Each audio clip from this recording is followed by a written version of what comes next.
And so that brings us to what our very first season, very first show is going to be about. Well, who are we?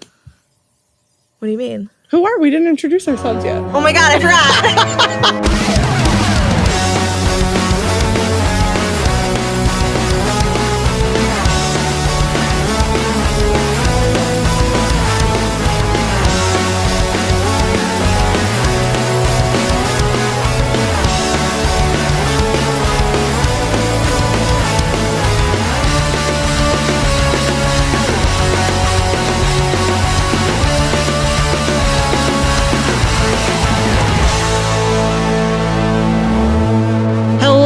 And welcome to the Hellmouth. Hey guys, welcome to the Hellmouth. And thank you for joining us at Late to the Party, a podcast that is dedicated to recapping shows that are way, way, way past their peak.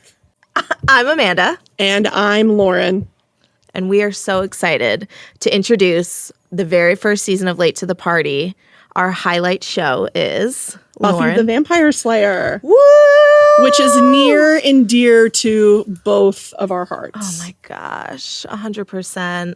So our podcast is going to be a little different because we're not a typical rewatch podcast. This is truly going to be, we were like, that's too many episodes. Like, we're working girls. We don't got time to burn. Things to do. You know what I mean? So, and also we want to be different. Yeah. We don't want to be like everybody else. Per usual. It's embarrassing.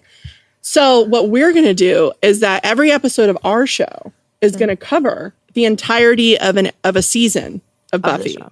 So like this episode is going to be season 1 of Buffy. Our next episode will be season 2 of Buffy. So we're going to talk about like sort of the things at large that we love about the show, maybe at the top of this because it's the first episode. But then moving forward, everything will be very much like season 1. Specific. Yeah. So when Lauren and I decided that we wanted to do this podcast like a little less than a year ago. I think it was almost a year ago. Yeah. It was like, well, what's our first show going to be? And obviously it was Buffy. Yeah, this really came about because we were at our dearest friend's birthday brunch and Amanda had just finished Lost, incredible show. And she came to this brunch like literally with a notes app full of things she wanted to discuss. It was named Questions for Lauren. Because I'm a huge Lost fan. And we went question by question and she answered everything for me. Yeah. All of my theories and conspiracies and confusion about the show. Because I love television. I'm obsessed. Yeah. And then, I mean, I was like, what if this was a podcast? And I was like, you're a genius. What if we just do this? And then obviously the first one had to be Buffy. Had to be. Because she's a rock star and a badass. One of my favorite shows of literally all time. Agreed. How did you get into Buffy? Like, what was your first Buffy moment? So I remember watching Buffy way before I probably should have been. Oh, naturally. At the age that I was probably 10, maybe probably younger. And I was in our very first house on Tompkins Road. And my sister Megan, my older sister, shout out. Shout out to Megan. Shout out to my Meg. Magoo. We love her. Megan was sneaking the show, watching it behind my parents' back. She wasn't allowed? Nope. Okay. But she was a real rebel.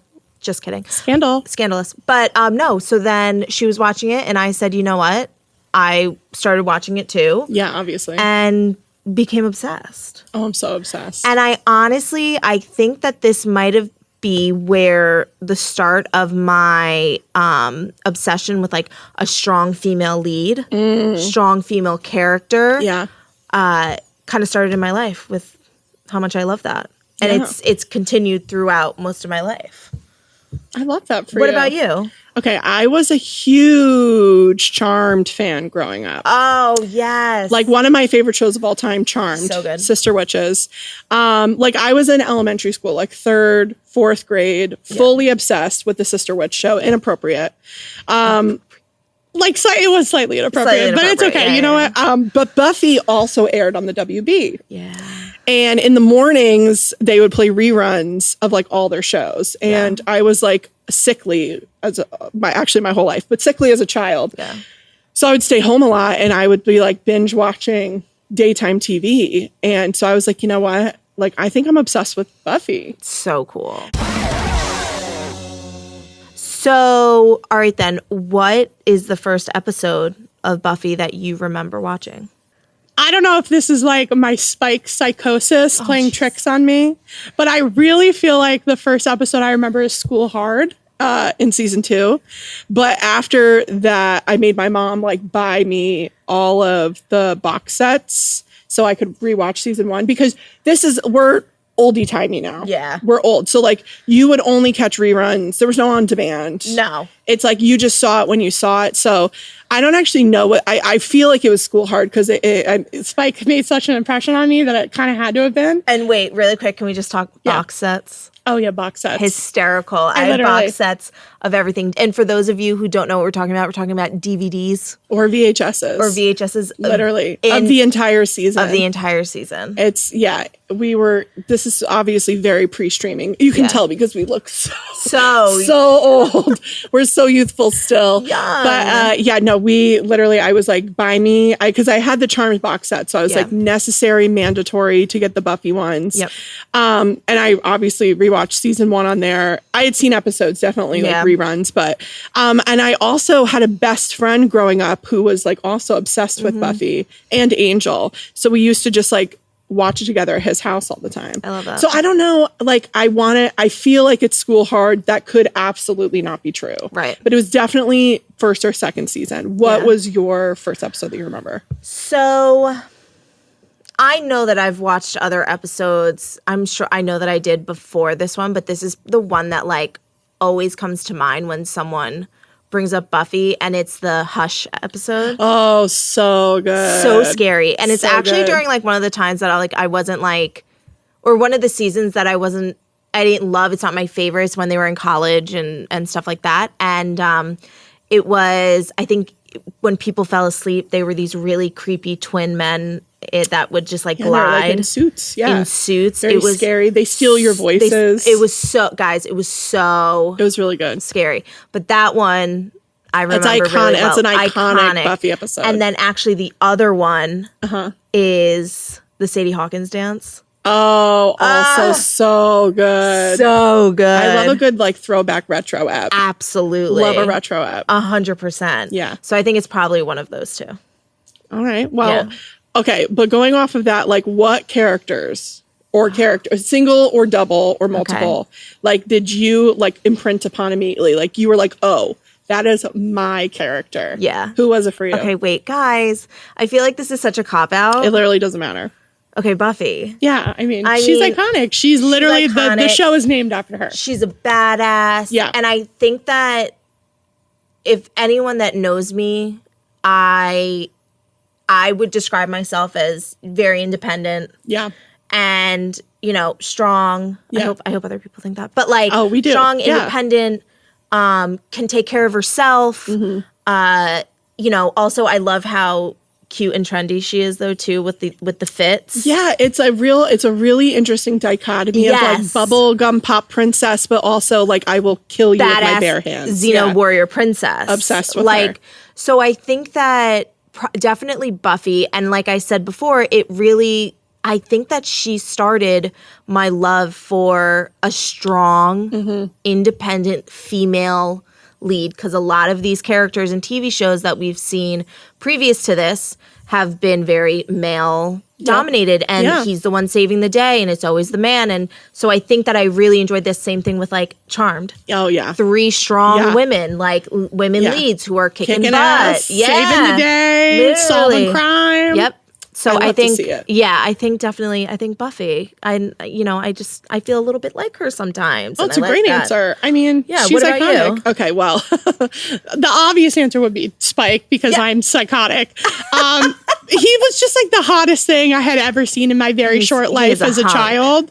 Like, but it was probably like realistically, because I watched like the early seasons like first, like it was probably Xander.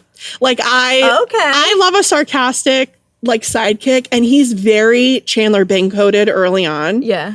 And that was like my personality for a while, was just kind of like funny asshole friend.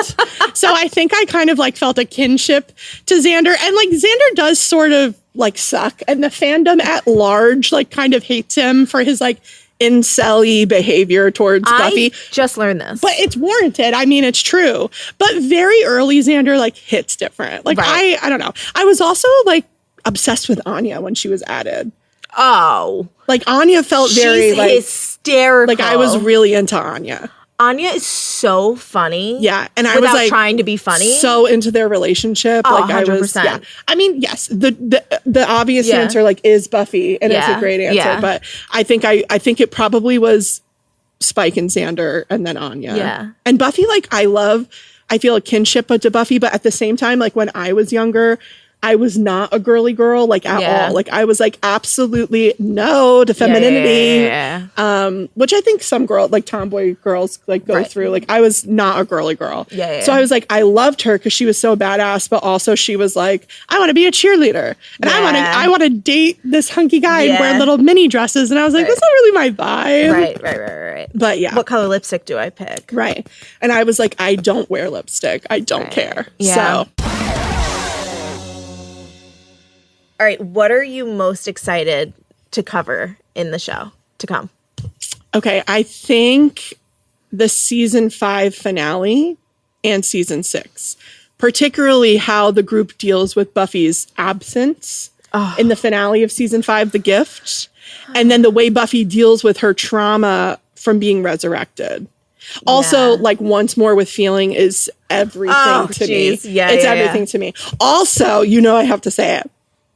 Buffy and Spike's relationship, because I think his character arc in particular is fascinating, and it's really well done. I mean, there's some shit we're gonna have to talk about, but I've got a thesis for why Spike is correct for Buffy. Like, I know. So I'm also really excited for that to come up. What about you? So I'm gonna say the Angel versus Spike battle, the ultimate love triangle. Not really a triangle because it didn't happen at the same time, but to see especially where the listeners fall. Oh, we're gonna have polls. Yeah. Are you team Angel or are you team Spike? Because you've got two sides of the coin right here. I know, and I want to know why you guys feel that way. And I'll tell you. I'm not gonna say it right now, but one of my BFFs growing up, Leanne, and I used to literally all we did was watch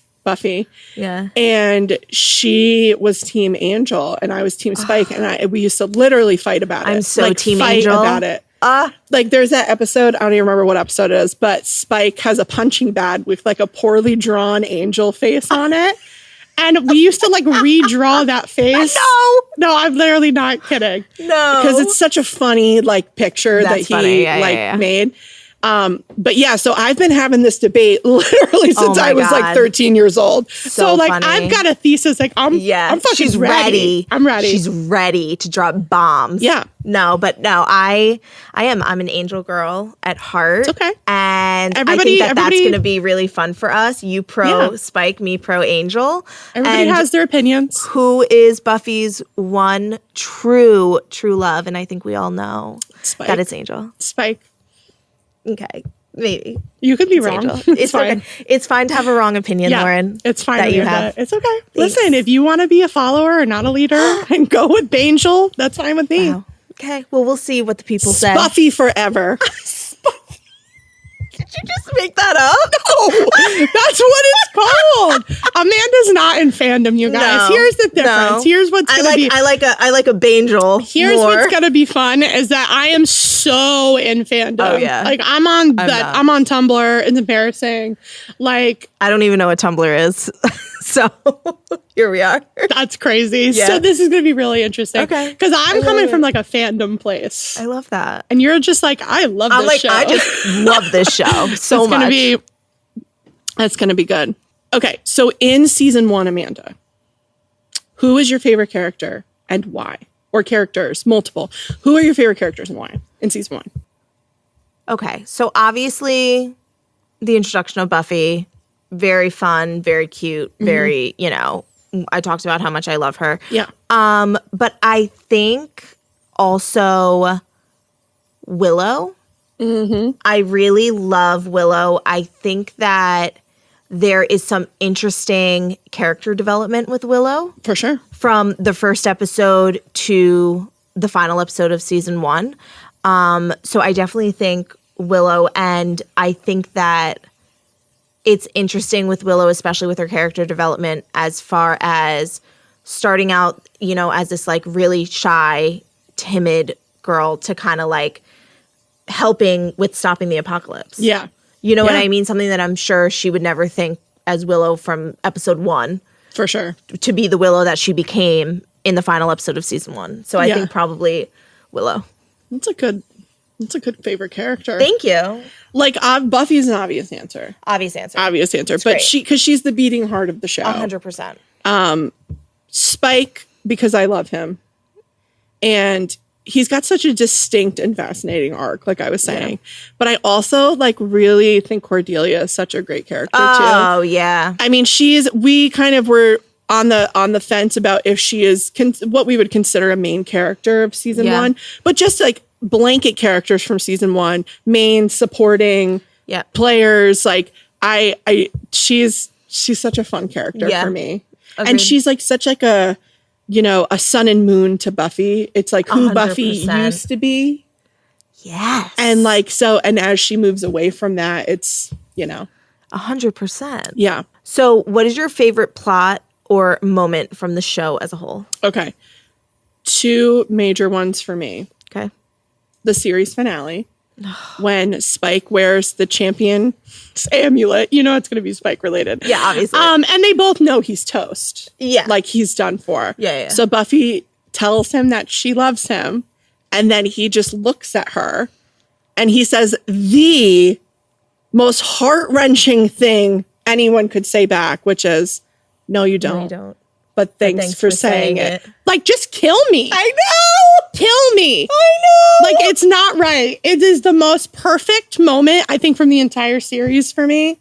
It's so upsetting. And then the second one is in Becoming Part 2, when Angel loses his soul, becomes Angelus, and right when Buffy finally has gathered the nerve to literally kill her boyfriend. The love of her life. His soul gets returned to his body, but he has to die anyway because we have to close the hell portal dimension door. Yeah, literally. Which is a crazy sentence, but that is such a good moment. So, that's one of my favorites. Agreed. So that was one of mine. Was the and you see it like in his face, his soul be returned to him. And she's got to stab him anyway. But can we curse on this? Yeah, I've already cursed 8 times. But fucking Xander could have stopped it. Yeah. And didn't. Stood there, knew that the soul was being returned, that the gypsies were performing this thing, or whoever was performing it, I forget. It was Willow. It was Willow to make sure that a soul, and she's like, you need to go tell Buffy, like, you need to get there on time, get there on time. He got there on time and let it happen anyway. Stood by and let her do it. I will say that, like, once she had stabbed him, though, like, he kind of, like, had to die anyway because he was the only way the portal could be closed. Right. I know. So it's like, even if Xander had gotten there in time, as soon as the door opened, it didn't matter. I know. Which makes it more upsetting. 100%. But then my other one, I think you know. Okay. Dark Willow. Oh, yeah. We love a good Dark Willow. Dark Willow on the cliff or wherever she was. Yes, on the cliff. And Xander comes up. And she was all veiny and her eyes were black. Yeah, she had the worst wig I ever saw. Dracula, Widow Peak wig. Yeah, but it was cool. Such a good moment. And Xander comes up and basically like it wasn't magic or it wasn't supernatural what saved her. It was their friendship. Yeah, it was their love for each other. Love. Yeah, and you know, it's like, I mean, we'll get into that like in that season a little bit more, but I think that they have such an enduring friendship. Like, obviously, it was romantic for a little while. Right. But the fact that he's the only one able to bring her back from the brink of darkness by talking about their childhood and reminding her how much he cares about her. Right. And how much she's loved, even though she lost the love of her life. Like, that's the show. You know what I mean? Agreed. Like, that at its core is what the show is about. Agreed. Yeah. Love it. Let's get into the season 1 specifics. Like, for real, here on out, Only season 1. This is season 1. We talked about our love of Buffy, and now Thank God we don't have to talk about Spike anymore, huh? God, if you think that's going to stop me from talking about Spike, you're crazy. Okay? This whole podcast could be Lauren loves Spike. I think the people know. Should we get you a t-shirt that just says, like, I heart Spike? It's so embarrassing. I'm just going to start showing up with a leather duster. Should we make I'm going to go merch bleach blonde. that Yeah. just says low heart Spike? Yeah, obviously. Obviously. Come on. I mean, the cheekbones alone. It's like, it's he does sick. have nice cheekbones. It's sickening. Well, all right. Sorry, anyway, go ahead. moving on to season 1. So as we all know, this kind of really started with the movie Buffy the Vampire Slayer, which was R.I.P. also Luke Perry. Oh, Luke Perry, Christy Swanson. Oh yeah. It was also written by Joss Whedon, who would go on to write and direct the show Buffy the Vampire Slayer. But the show sort of only pulls plot from the movie in a way that makes it easy not to watch the movie. Right. Like if you've never seen that movie, you didn't need to watch the show at all. You know, we'll just put a little disclaimer here. Joss Whedon sucks. Bad. He sucks, but he gave us this amazing show. Yeah. And for that, I will talk about the show and not him anymore. So goodbye. Yeah, later, loser. But he did also write the movie. So that's kind of where that's pulling from. Yep. The main movie plot that transfers to the show is that Buffy is already a vampire slayer. She's from LA, and she burned down the gym of her own school because it was full of vampires. And that is literally like the only piece of plot that links the movie and the show. That's it. So Buffy's parents are divorced, and her mom moves to Sunnydale for work, but also because her kid is like an arsonist that was expelled. Literally burned the school down. Buffy- Or the gym. Burned the gym down. Burned the gym down. Buffy does not want to be a slayer, but her new watcher is a school librarian. And there's already vampires at school from like day one. So she sort of just has to be like, fuck it, I'm the slayer, I guess. Jump right in. So she becomes besties with the school losers, choosing them over Queen Bee Cordelia, even though Buffy used to be like Diva Miss at her old school. The Queen Bee. Until she burned down the gym and frantically was exclaiming there was vampires and everybody thought she was a psycho. Sunnydale has an unusually high paranormal activity because it resides on a Hellmouth, which attracts creatures of the night, one of which being the Master, who is the season 1's big bad, and who Buffy ultimately fights in the finale. She's also being stalked by a brooding hunk who's feeding her scraps of intel about the Master, and she falls for him. Yeah. But when she does, it's revealed that he's, you guessed it, a vampire. Big ol' vamp. And that is like pretty much season 1 in a nutshell. 100%. One of the things about this show is that it's like a monster of the week. So it's almost like a procedural. Like if you watch like Law and Order, CSI or whatever, like every episode is different. There might be like an overarching plot of the season, but it's a new case every week. Yeah. So with like an overarching larger story of the whole season. Yeah. It's like there's like a bigger overarching story, which is the Master, which is the big bad. And then there's like tiny bads sprinkled throughout each episode. Just fighting creatures. Yeah, left and right. Mostly it's vampires season 1 because that's the big threat. She's a vampire slayer, but they have other baddies in there. Yeah. So what is the show trying to say in season 1? Like if it says anything, like what do you think season 1's what do you think it's about? I think season 1 definitely pulled from the movie a lot. It was a lot of inspiration from the movie. And I think that it was really, season 1 was just kind of setting the tone, man. Yeah. It was putting feelers out there. It was, is this going to work? Yep. Is network going to keep this show going? Well, that's always an issue. Literally. And I think that it was also, there really wasn't anything else super like this out there not at the time. At that time. So like Charmed. Charmed was pretty much it, I think. Was Sabrina. out yet? No, this is like 97, This is 97 or something. Yeah. So it was like Charmed, Sabrina, but like Sabrina's not fighting baddies. No. Like Sabrina's having tea with her cat. Yeah, you know what I mean? 100%. It's like totally different thing. Going in and out of her laundry closet. Yeah. Her linen closet. Harvey Kinkle's like climbing into her room. Harvey Kinkle. Wrong show. Wrong show. And that was like a much lighter, like witches and stuff like this. Yeah. This show was probably Charmed was the closest, and it's like not even the closest. No, but, yeah. So I think that it was really action packed. I think that it was obviously an introduction to all of our main characters, who works, who doesn't work. Mm-hmm. You know, I also think sprinkling in like David Boreanaz throughout the few episodes, because he wasn't in every episode. Yeah. But yeah, I think it's really just kind of setting the tone. And I think that it was good and important for the very, very first big bad to be a vampire, like the vampire of all vampires, the father of all vampires, because she is a vampire slayer. So it really needed to drive that narrative home. It needed to drive that narrative home. Yeah. I think a big part of this season's theme is change. Like, it's about growing up too soon because you have to, or growing up into the person you'll eventually become at the wrong time. Right. Another thing I really love about season 1, like watching it in retrospect, knowing everything that's like going to come after. Right. Like, it's fun to rewatch it and go, you look like babies, you know nothing. And all of this pain and devastation is about to come upon you. But yeah, I think season 1 is really about change. 100%. Yeah. All right, Lauren. So what do you think the most important episodes of this season is? Okay.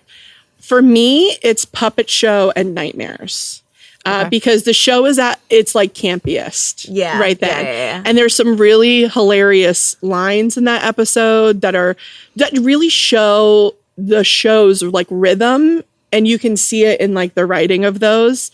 But more importantly, there's a lot of groundwork laid for the characters' futures, like in those episodes. Yep. Like almost all of the nightmares sort of foreshadow events that we see later in the series, or at the very least are referenced later. Right. I have a couple of them. Go ahead. Willow mentions her fear of spiders, and in Fear itself, you know, a fake spider falls on her and turns real.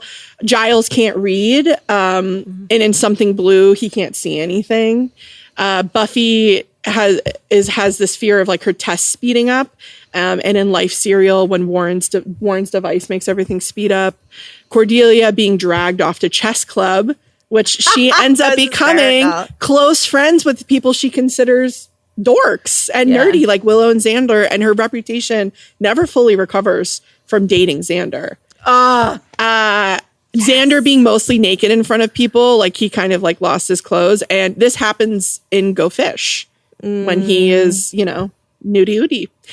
Buffy's dad says that he'd like their visits to end. That Buffy has that really awful moment where her in this like nightmare situation where her dad is like, I don't ever want to see you again. Yeah, like her fear was that she was the reason her parents got divorced. But he eventually fades from the show. Yeah. And whether that was like the writer's intentions or not, like that actually came true. Yeah. Willow being pushed on stage, not knowing her lines.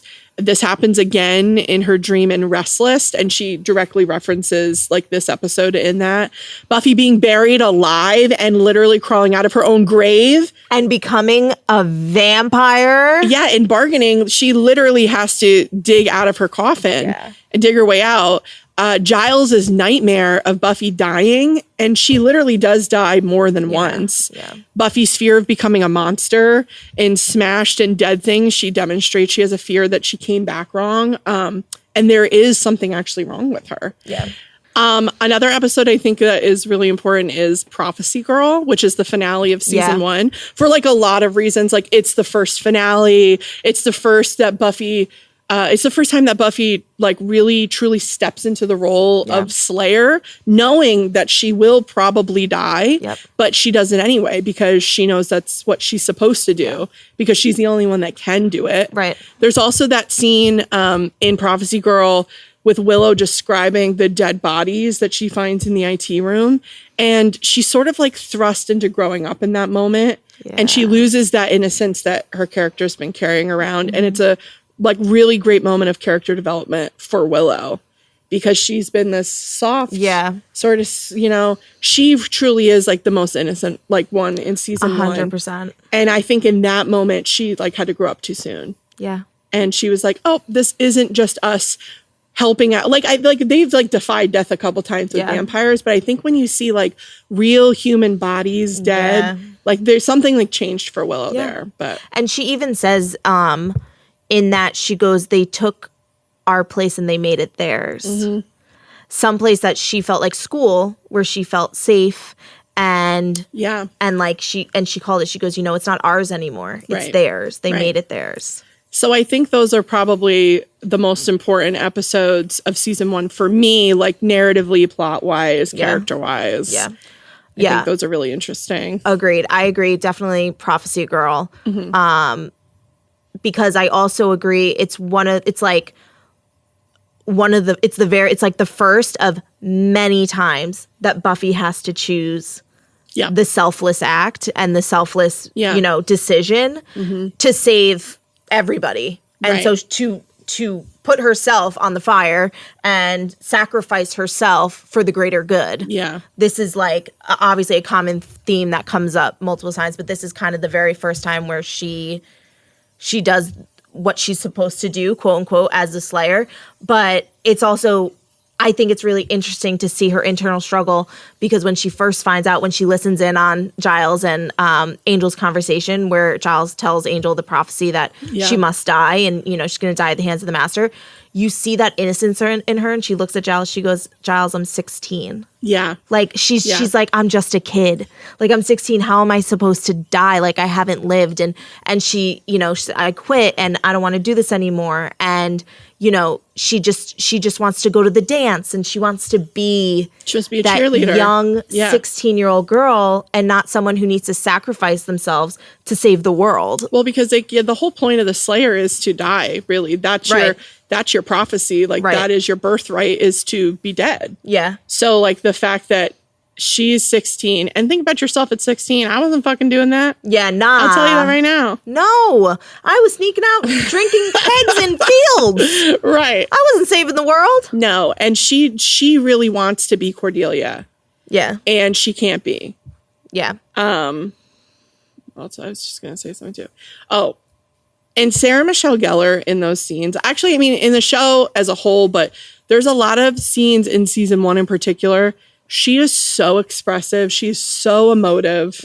Like, she really sells like this sort of despair, this like quiet, like exhaustion and like, you know, her, like the way that she can kind of like, but then her quiet strength too. Like, she truly is like, she's a really good actor. And she was perfect for this role. And I think too, what changed her mind in that moment from going from, you know what, nope, I quit, I'm not doing this, I'm not going to go, I'm not going to show up, whatever it is, was that moment that she had with Willow in Willow's bedroom. When Willow was so scared and so sad and so upset, and Buffy was like, I can't let anything bad happen to my friends and my family, like, so I need to go. I'm the only one that can do this, so I'm going to do it. Ugh, poor Buffy. Isn't she the best? The best. She's the only one that could. That's why she's the Slayer. Could. That's right. Once in a generation, and she's her. God, it's so good. Motivations. On some of our main characters for this season. We kind of had Buffy, Willow, Xander, Giles, and you have a Cordelia.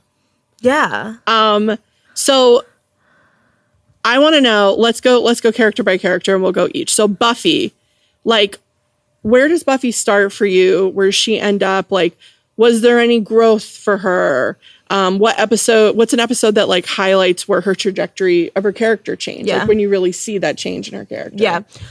So I think that from the episode 1, where you need to know her backstory, as far as like, she just burned down the gym. She was a Slayer.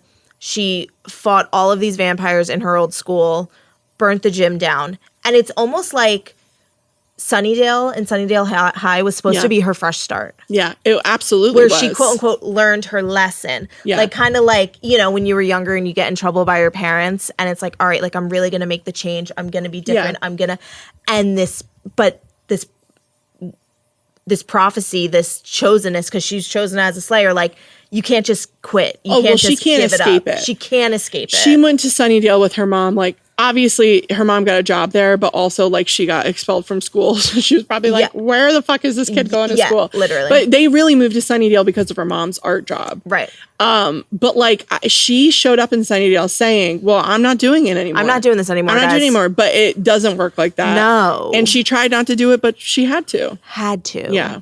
And I think that from there to then, you know, moving all the way through all of these, all the weekly baddies and things like that, I think that it's like, again, she started as this, not that she was ever timid, but like, you know, a young girl in this new school, just trying to fit in. What was it, the second episode when she tried out for the cheerleading team?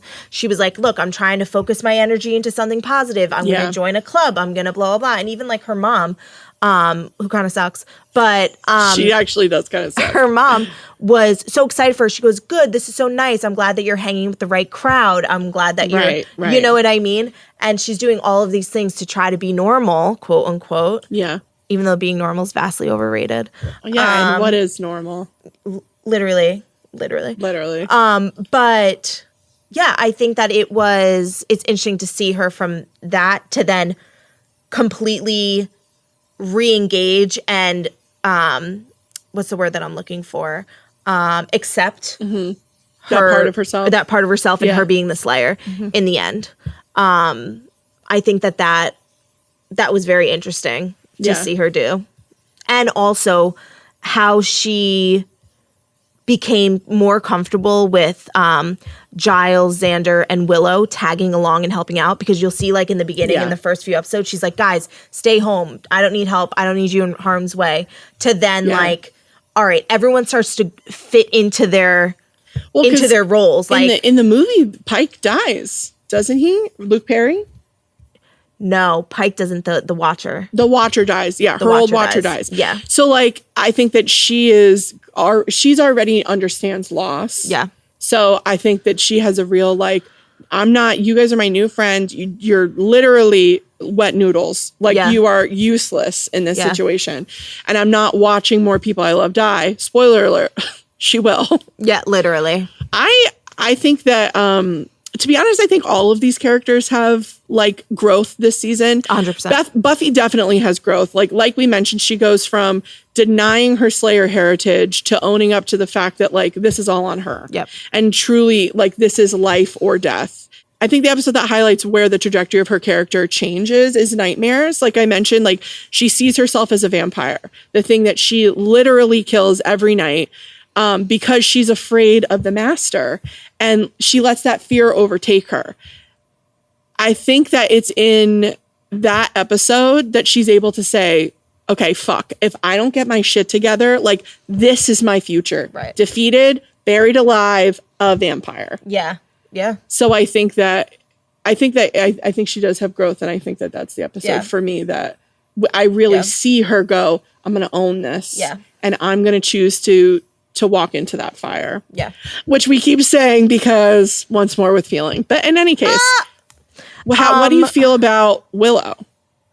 Okay. Willow, I think we kind of mentioned it earlier, is I like seeing Willow go from this, timid, quiet, nerdy girl. And of course, like she still is overall, like throughout the rest of the show, she's always kind of like nerdy and stuff like that. Yeah. But from being that and letting someone like Cordelia like bully her, to really stepping up and kind of like standing up for herself. So 2 examples is in the iRobot Eugene episode with Malik, who's like in the computer, who gets like scanned into the computer. Her online boyfriend, she's being catfished by a literally catfishing before catfishing. Literally catfished by a demon. None of you could ever. No, ever. No one holds a bar to Willow, who invented the phrase "Google it" on Buffy the Vampire Slayer. And I think my dating life is bad. not as bad as Willow's You didn't right get now. catfished by a demon. I did not get catfished by a demon in No. a computer. No.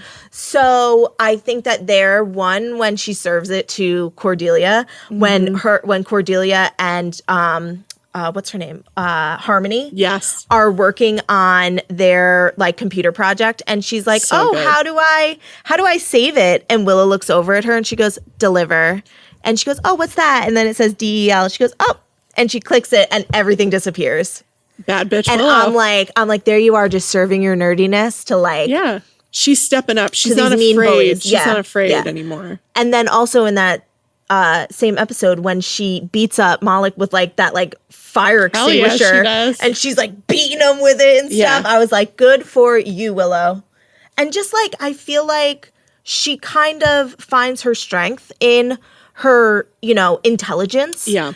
By kind of being almost like Giles' right hand in the library whenever, some research needs to be done or whatever, Well, because she knows that she's not strong. Right. So she's she like, knows where her strengths lie. Yeah, exactly. She's like, that's not my vibe. That's Right. not my strength. My strength is that I'm so smart. Right. And I'm the only one here who can use a computer because it's 1997. Literally. So no one knew how to use a computer. Literally. Oh my God, it was so funny. Miss Calendar. Oh, yeah. In that episode was talking about was trying to bring Giles into like the 20th century or whatever it is, or the 21st century. And she said something like, did you know that last year was the first year that more mail was sent over the internet than in person? And I'm like, that is so funny. It was so triggering because it's like, oh my God, you're right. Like in 1997. Yeah. Think about it, 96. That's like email. That's when like email started. Yeah. That's and crazy. Also like us seeing that too. Yeah.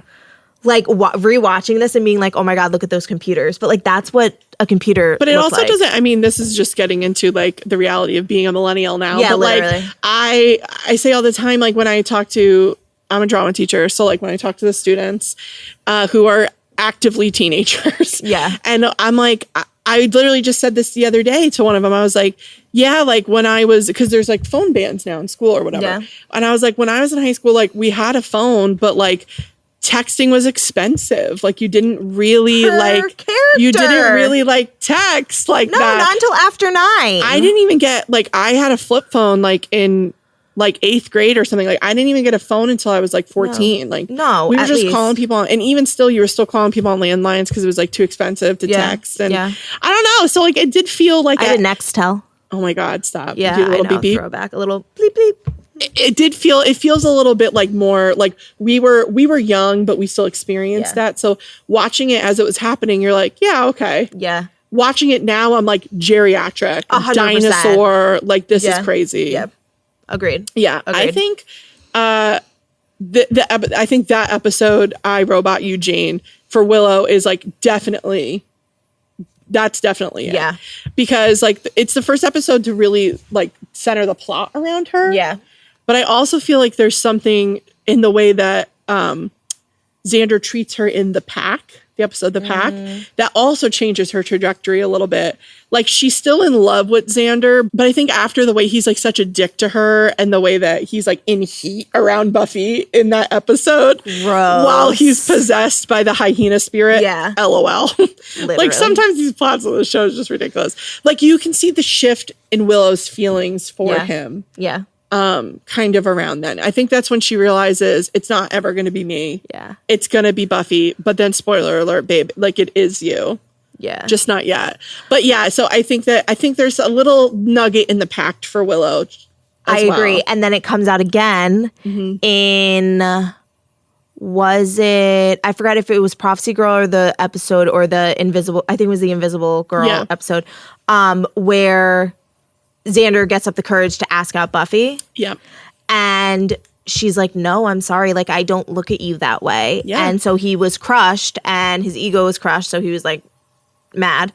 And then Willow goes to comfort him and he's like, hey, I have an idea. Why don't you and I go to the dance together? And she's like, no. Yeah. Like basically like, fuck you. Like you think that I want to be your second choice. I'm like not down to be your second choice anymore. Because he's so oblivious to the fact that like Willow's been in love with him. 100%. Yeah.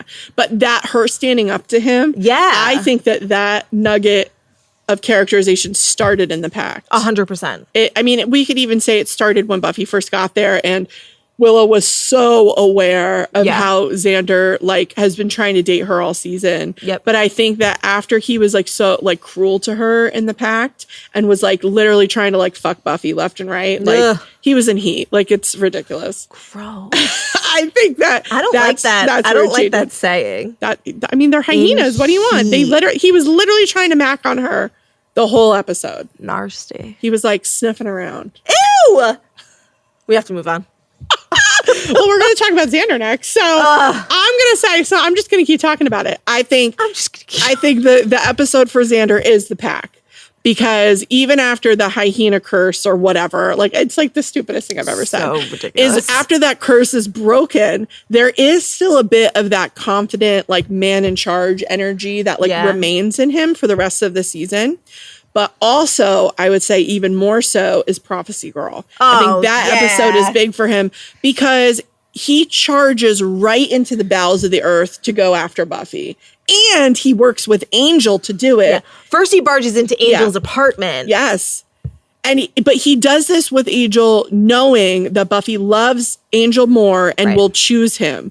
Like, that's growth, baby. Yeah. From episode 1, Xander, who is literally like cartoon wolf tongue out panting for her. Heart eyes. To, okay, like I'm going to risk my life and do it with the man that she loves. Yeah. To save her. Like I think that, but I think that he wouldn't have done that if he didn't have that confidence from that left over from being the leader of the pack. Yeah. Wait. What? And when Angel looks at him, when he walks into the apartment, they're in conversation about saving Buffy, and Angel looks at him and goes, "You're in love with her." And he goes, "Aren't you?" Yeah, babe, we all are. Everyone is. If you're not in love if you're not in love with Buffy, then get out of the show. Out of here. You're not allowed to be on the show anymore. Please. She is the girl. The girl. It's like everybody's in love with her. Like, move on. Girl. But also, I was just like, and like the two of them just like. The confidence that he has, I think, really came from that. 100%. What about you? Is there anything else that you feel about Xander?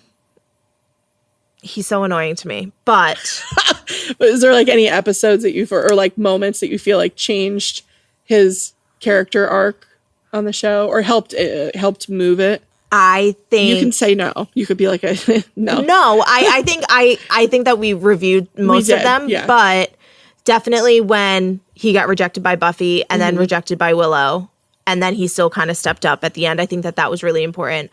And then I think him ultimately being the one that saved Buffy in Prophecy Girl, I think that that's really important. For sure. The fact that, so like these two men who are in love with Buffy come together and to couldn't save be her. More different. And could not be more different. And you know, she's laying in Angel's lap and he's like, she's dead. And he goes, and Xander goes, "Oh, we can give her CPR." And Angel goes, "I have no breath. Like, it needs to be you." Yeah. And so then, like, and then he saves her. And I think that that's important. And the fact that when she first opens her eyes after dying and she looks over and she goes, "Xander," and he was the first one. Well, because it's like the whole season, Xander has been told that he is not good enough because he's human. Right. Like, you can't fight because you're a human. Right. You're not as smart as Willow. Like, so you can't help there. What's the point of Xander? He's really and then as the show goes on, this is even more emphatically true. Like, he's the only human left because Willow becomes a witch. But we always need Giles is a watcher. We need that character. But Xander is the only human. Yes. And so he doesn't realize that that's important yet. And I think at the end of Prophecy Girl, where it's like he's just been told this whole season that like, or it's been said through action that he's not good enough because or whatever, he's not useful. You can't come fight. You're going to get in the way. He's not useful. I can't worry about you while I'm fighting this. And then when it comes down to it, to save Buffy's life, it cannot be a supernatural. It's got to be a human. Yeah, because he's the only one that has breath. So he uses the fact that he's a human to save her life. Yeah. Which I feel like honestly isn't talked about enough. I agree. I'm glad that we're talking about it right now. I'm glad about it. But agreed. And I also feel like, I know that we're not supposed to be talking about the full show right now, but well, we're clearly it's our we podcast, are. so we can. No, but I think that too with Xander, he is that constant human reminder of keeping us grounded that this isn't a mystical, magical place where supernatural things are normal. Yeah. That like still, even though the entire show is surrounded around being supernatural, it still doesn't make it normal. And so and like in their world. So like Xander is that constant reminder of like, okay, like he's our human, he's our constant, he's our everything. And so I feel like a lot of shows, that supernatural shows, have this character. They do. Yep. Vampire Diaries. I was literally, you just took the words right out of my mouth. Because I know you were going to say Matt. Yes, Matt. And it's like someone but like Matt that is character. so much nicer than Xander. Right. Like Xander's like meant to be an asshole. Like he's the sarcastic, funny Chandler Bing character. Yes. Like he's there to be the comic relief. Right. He's there to be like kind of a voice of reason sometimes, even though he's not reasonable. Right. No. But sometimes he's like, hi, this is weird. Yeah, guys, hi. Yeah, we're like this is all strange. And so I think, like that Prophecy Girl was Xander's moment of finding his strength and like the strength that, because if Xander wasn't there in that moment, she would have died. Like full on. The show would be over. The show would be over. Yeah, because Angel couldn't help her. And Xander, the fact that he went to get Angel and he was like, "We're gonna go do this." Like he truly is the only reason she's still alive. Period. I know, I hate saying that, but yeah, it's true. So Giles, we're moving on to Giles. For Giles, I also think like the important episode that sort of changes his character is Nightmares.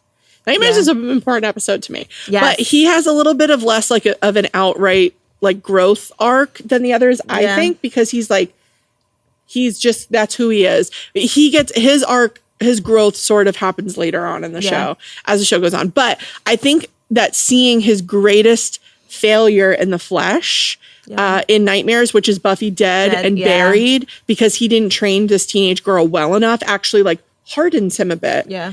And, I think of how he treats Buffy in the later seasons, and it gets sort of like detached and like purposefully, like he tries to create this space between them because it's so obvious that Buffy like desperately wants a father figure. Yeah. And she relies so much on Giles in that regard. But I think like in this moment in Nightmares is where it all starts. Like obviously there's an unspoken fear of his, like that this happening, like he's having actual nightmares about it. Right. But once it's made real, I think there's like no going back for him. Yeah. He's like, oh, this is like, I am going to lose my Slayer and it's going to be my fault. Right. Regardless of if it actually is or not, but like, because he's supposed to train her, prepare her. Right. And I think he's also in a little bit of denial about her expiration date, because as much as like throughout this season and also the show at large, we talk about how Slayers are not meant to live long or like they just don't, because the nature of like their job is life and death. Like so many Slayers die. Right. That I think that, I think that he was a little bit in denial about Buffy being 16 and dying until this moment, and then it became really real for him. I think too with Giles, I think that he kind of underestimated Buffy at first. Yeah. Because she already came to Sunnydale knowing she was a Slayer. Yeah. So she wasn't starting from like... And she already worked with a Watcher. He's her new Watcher. Right. Yeah. So like she's already...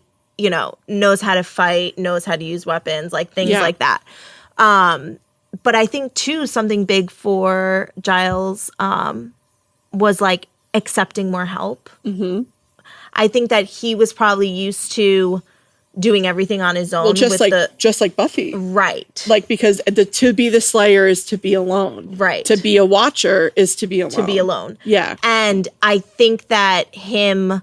throughout the episodes, accepting more help from Willow, from Xander, from Miss Calendar. Yeah. R.I.P. R.I.P. Jenny. Jenny from the block. Miss Jen.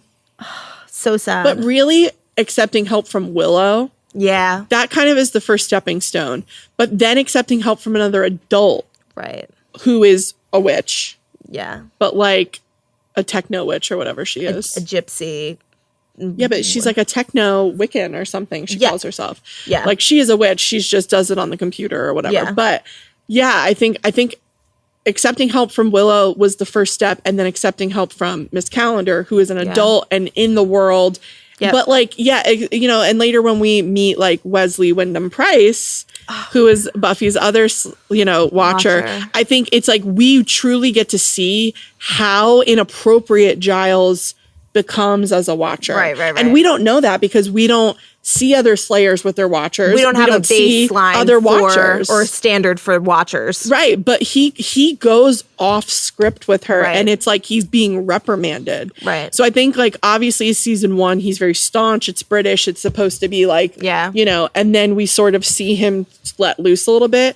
I think season 1, like I said, I don't think he has like the most growth as like other characters, but you do kind of see him start to change a little bit. I agree, especially as his relationship with Miss Calendar evolves. Yes. You see him kind of like break down that hard British shell and have feelings. Yeah. Not feelings. Not feelings. Ew. So you have one more person that you think is a main character I want to talk about. Who is it? I want to talk about Cordelia. Okay. So I also love Cordelia. I think in season 1, she's not a main character. I think she's like, even though she's in like a bunch of episodes, I think because she's not part of the Scoobies. I think it's because she's not part of the Scoobies yet. But she's such a good character that I want to hear what your thoughts are. Okay. So I feel like Cordelia Yeah. is important, and I do think that she's shown a lot in the show because, like you said before, she is what Buffy used to be and what Buffy wanted to be originally when she came to Sunnydale. And I think that Cordelia, too, is, again, that reminder in the basis of normalcy. Yeah. Of what, quote unquote, a stereotypical 16-year-old girl going to high school only cares about clothes, boys, cheerleading, et cetera, should be stereotypically in terms of 90s television. Okay, not like actual. Yeah. But I think that it's very interesting to see things like ridiculous plots like the hyena spirit or, you know, a puppet that can talk and stuff like that. Like, or an invisible girl literally holding her hostage at like prom. Literally, and slicing her face open. Yeah. It's like, it's seeing Cordelia in those situations reminds you, oh my God, this is so freaking weird. Yeah. Like this isn't what normal is. You know what I mean? And I think that she keeps that, and she's that constant for us throughout all of season 1. You know, constantly calling out how strange or weird the Scooby Gang is because, you know, they're... See, you know what I also think, though? I feel like that she is such a, she's such a stand-in for the rest of Sunnydale. And because she shows us how easily this early on, Sunnydale just pretends that nothing happened. Right. Because that becomes a thing, you know, a plot point later on. The actual prom episode where you know Buffy gets awarded the Savior Award or whatever, and I think even when she's in college they talk about it, but they really talk about how Sunnydale, sort of like the town of Derry, and it just like really pretends that nothing's going on or doesn't know what's going on because of magic. Like they are so. It actually reminds me a little bit of Teen Wolf too. How, you know, all this like werewolf shit was going on, and they're like mountain lions. Must be. I feel like shows like this, they really are like, what's the most plausible explanation for supernatural stuff? And then they like sort of psychologically like force themselves to believe it. I think that in the episode The Harvest, when everyone was at the Bronze and all of these vampires came and locked the door and were feeding and Luke was there like feeding on all these people because it was giving the master strength. And so it's happening in front of 100 civilians, like 100 people who don't know that magic exists or vampires. And then the next day they come to school and you hear someone like Cordelia in passing say, oh my God, I heard it was like a motorcycle gang. And that were on PCP. Yeah. They were on drugs and like it was a motorcycle gang. Like and they believe anything to like not make it what it justify all of this shit. And I think Cordelia truly is in season 1, she is the character that really sells that and drives it home that this is Sunnydale at large. Right. This is what the whole town and school is like. They're like, they're on a Hellmouth, so they have this like really unusually high paranormal activity. Exactly. And yet they are so like willing to just pretend that, I mean, we're going to talk about the mayor in the next couple of seasons. And it's like, your mayor is a lizard. Like, how are you? Literally. How are you like, that's normal? Yeah.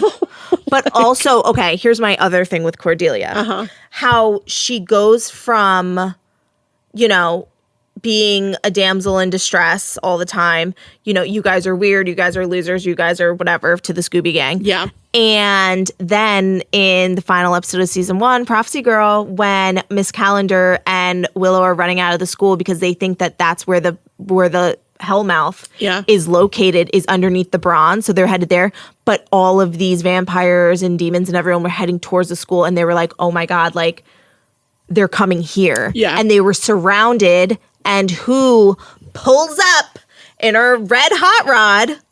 Cordelia. Miss Cordelia Chase. Cordelia Chase. Yeah. Opens the door and she's like, quick, get in. Saving them. Yeah. And then without a moment's notice, runs her car through the building to the library. She must have incredible insurance. Incredible. I mean, she's without rich. even thinking she about it. She put that on Daddy's credit card. Literally. Without even thinking about it, runs her car into the side of the school, gets them to safety, and then proceeds to help them fight off these demons in the library. Yeah. And she really starts to become part of the gang then. 100%. But the fact that she was willing to do that. Yes. I mean, especially where her character goes, like in Angel, the series, like you can really see where Cordelia starts. Right. At the end of this season. So. And I love her for it. Yeah. I don't know. I think it was, I think that Cordelia was an important part of season 1. I'm going to agree with you. Thanks. I'm going to agree with you. So my next question for you is, does the big bad of this season feel appropriate for where the main characters are at? So like season 1's big bad is the Master. Yes. Do you think that the Master feels appropriate for Buffy at this stage of her life? 100%, yeah. Yeah. Tell me why. I think that because, this is the first season, Buffy is a vampire slayer, even though she slays other demons and things like that. I think that it was important that her very first big bad was the Master, father of all vampires. Yeah. And, the worst of the Hellmouth, whatever. So yeah, I think that was important because it also introduced other types of vampires too, and like other vampire characters. Like there was Darla, there was Luke. Yeah, like literally almost all of the baddies, almost all of them. There's a few outliers like, Mrs. French, the praying mantis teacher, and Moloch, I think he was just in the book or whatever. But for the most part, all of the season's bads, well, maybe that's not even true. A bunch of the season's baddies are because the Master is trying to get to Buffy, get to the Slayer. So he's orchestrating like so much of what goes on this season. It's interesting because like, I think that like compared to a lot of the big bads later, he's kind of like a nothing character. I mean, he's not powered. Like he's de-strengthed. Like his whole thing is that he needs to kill the Slayer so that he could be released from his little hell cavern or whatever. Yeah. But it's because he's the first vampire. He should be like a huge bad guy. And it feels big to Buffy. Like she's scared of him because this is the first season. This is the first big bad. But compared to some of the big bads later, like he feels like wimpy. You know what I mean? I think it's appropriate for where she's at strength wise. 100%. Mentally and emotionally, like all of it, it's appropriate for where she's at 16 years old and kind of like year 2 of being a Slayer, let's say. If there was no other seasons, it was only season 1. Yeah. This was right. Oh, for sure. This is the correct choice. I don't think it's wrong. I just find it interesting that he's the first vampire, and he should ultimately, I guess if he had been at full strength, like this would be a different story, but it just feels so like looking back on it now. Yeah. I'm like, man, they really didn't give him a lot to do. Like he was kind of just stuck there. He was like, they got off easy. He was just like doing schemes and stuff and putting people in trances. Yeah. Yeah. Remember that when he would like trance her? But I think that for season 1 Buffy, totally appropriate. Yeah, I agree. So we're moving on to what some of our season highlights here, our faves and least faves. I'm so excited. Do you want me to go first or do you want to go first? You can go first. Okay. So some of our highlights, our first one, what is your favorite episode, Amanda, and why? What's your favorite episode of season 1? I am going to say, I feel like the obvious answer is Prophecy Girl. Mm-hmm. I like the way, I like how everything was like tied up at the end of that. And like like we talked about the development of the characters and where everybody ended up. But I did kind of like, Invisible Girl, like that one. Yeah. I think that was an interesting storyline. Yeah. And I think that it was so funny at the end when all of a sudden just the FBI shows up. Which honestly so feels wild. But it feels like a nod to the Initiative that we see later in the season, in the series. You know, when Buffy's at college and the Initiative shows up and is working with the college and they're experimenting on supernaturals. Right. So I do think like it's interesting to see the FBI 100% in this capacity to take that girl. Oh yeah. So we know that the government knows about supernatural beings even early, like even before season, 4 or 5 with the Initiative. So that's interesting. I would say that one, or obviously Angel. Yeah. What was it? The like 4th or 5th episode? I think, it's just called Angel. When we find out that he's a vampire.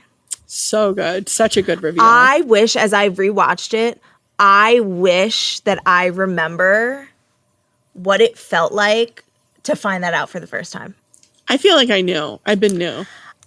And that's how I felt too. I'm like, did you always just know that he was a vampire? No, I think I knew. Like, I don't think Buffy knew. Maybe she had a sense, but she was willing to sort of pretend that she didn't because she liked him so much. Maybe. But like, we know that like later on it said at some point, I actually don't even know, maybe somebody else knows, but at some point in the show, she talks about like the sense that she has about like supernatural creatures or something. And I feel like maybe I'm making this up totally, but I feel like she like likens it to the way like Will Byers like has that little like goosebumpy thing. Like she gets like a spidey sense. So the fact that like she didn't feel it with Angel. Either she ignored it or the fact that he has a soul sort of deadened that sense. Which could be interesting because when Spike has it later on, gets a soul, that means that it also was deadened, that nerve. Like and when he has the chip in his head, like, you know, it doesn't feel like that he's a vampire anymore, I guess. So maybe she didn't know. I feel like, how did we know? I mean, we knew. I know. How also too, I love finding out Angel's story of like like a little glimpse of it at least about how, you know, he killed a gypsy girl and their greatest punishment was restoring his soul so that he had to feel every death that he caused and everyone that he killed and every murder and feel all the guilt and everything. Angelus is a baddie. He's like evil. Like evil. I know. So I think he probably feels a lot of guilt. You know, I wonder why it is I am so drawn to Angel, and it's probably because he's a strong, emotionally unavailable man who needs to be fixed. And that seems to be my type. But you can't fix him. But you can't fix him because you never can. It would ruin it. It would ruin it. Because and he's just like mean and big and bad, and that seems to be my type. One moment of pure happiness, and suddenly he's a serial killer again. Gone. Yeah. Gone, girl. I'm all about Spike. He's a redemptionist. No. He's like, you know what? I'm going to do everything I can to be good enough for you. How are you not on your knees? Like, what is wrong with you? If it was Angel.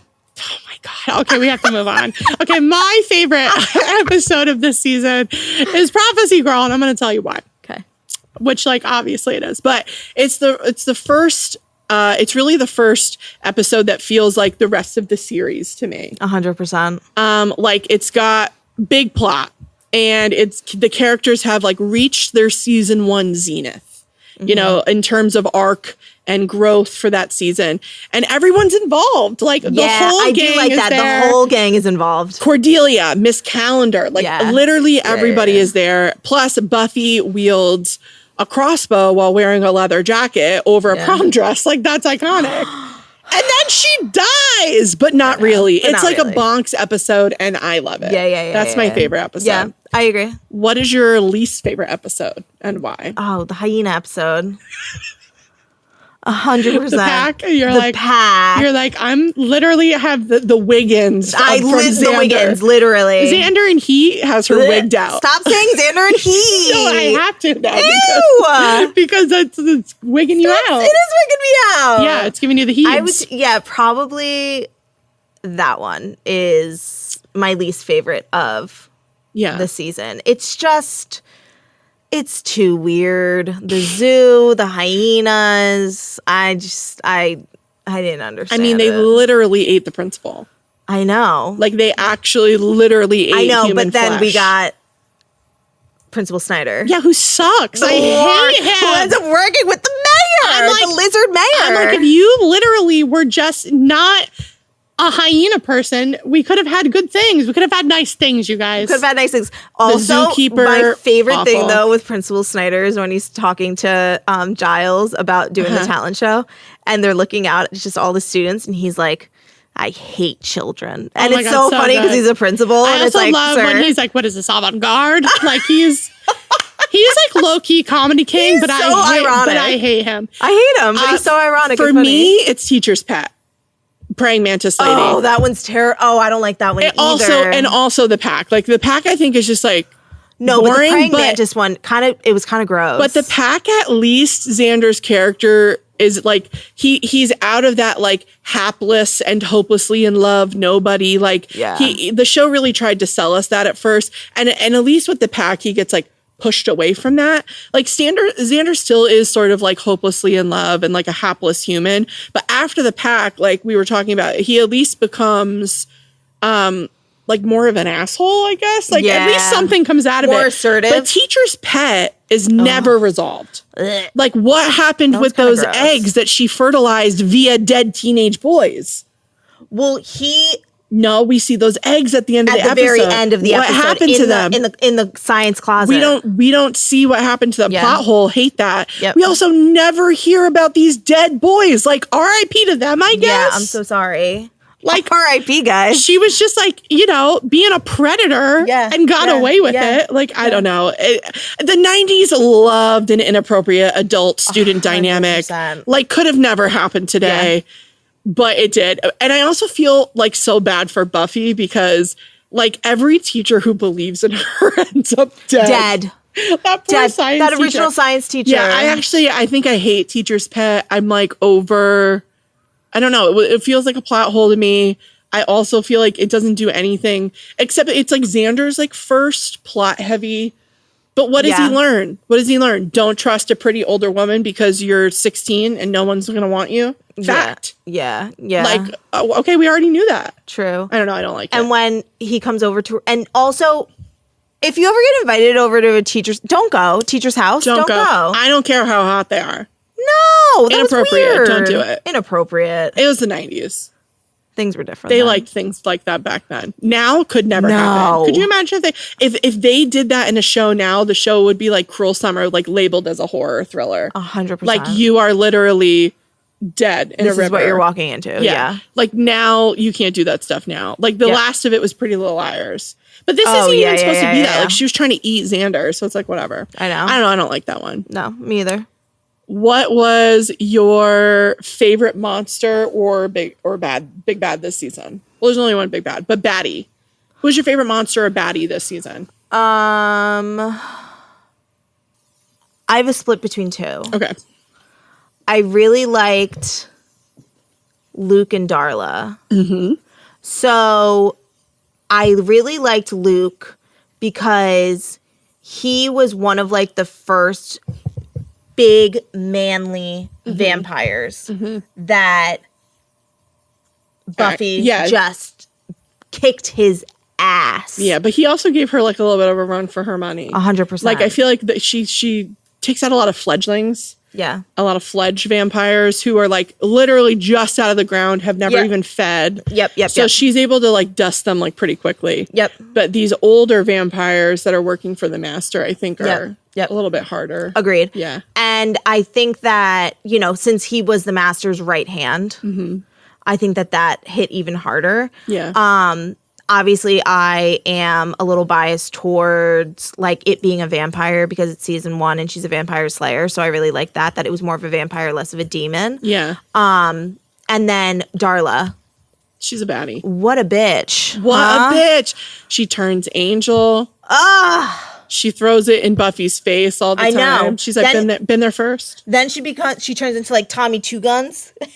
when literally she's like shooting at him. Like, what vampire uses guns? Pistols, Darla will never not be the funniest thing to me.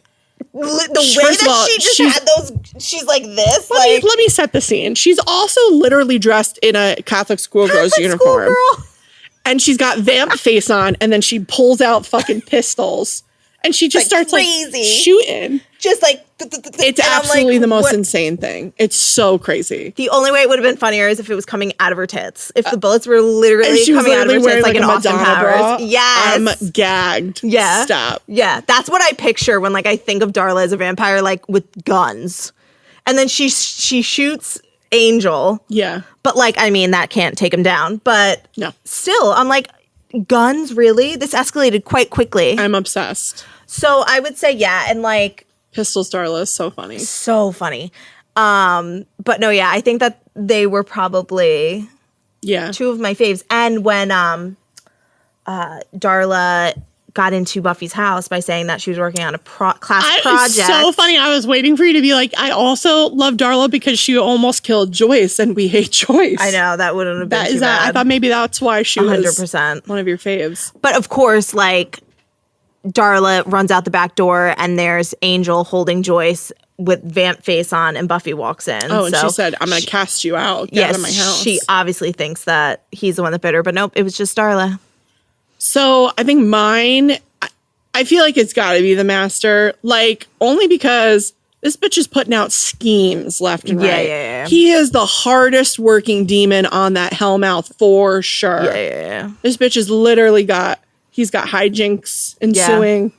Yeah. He's working for his money. That's what I'm going to say. 100%. So I'm going to say that my fave big bad is the master for that reason. Yeah. But also Pistols Darla. Pistols is my second Tommy favorite. Two Guns over there. Yeah. Can we also just really quick talk, since we're talking about the master, talk about the Anointed? Yeah. Being the child. Yeah. What a plot, plot twist. They were looking for that big ass guy on the bus that was spouting off like, Jesus shit. Yeah. Look at me. Yeah. Clearly goes to church. Bible thumping. Jesus shit. I was like, I don't even know. I can't even think of the word. He was out there Bible thumping. Yeah, on this bus, which if I was that bus driver, I would have been like, shut the fuck up. Yeah, like, sir, if I was also just someone, you're on an overnight bus. From the airport. Who knows, where you're coming from, what you're doing. And you have to listen to this shit. I don't care. I would have been like, everybody, you need to go to bed. Yeah, no, it's 3 a.m., pal. Stop spouting quotes at me.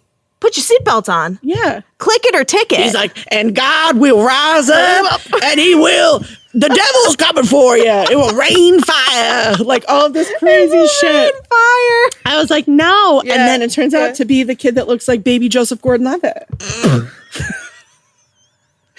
Third Rock from the Sun, Joseph Gordon-Levitt. Literally. Yeah.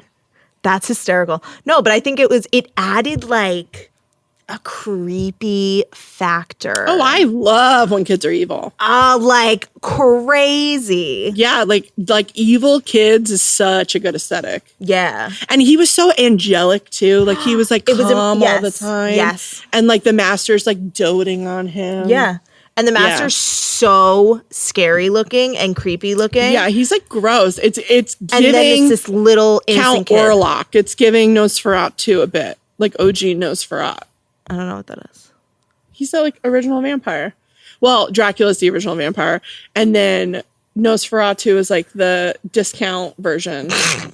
The Spirit of Halloween version? Yeah, no, they literally like Dracula sued them. No. Yeah.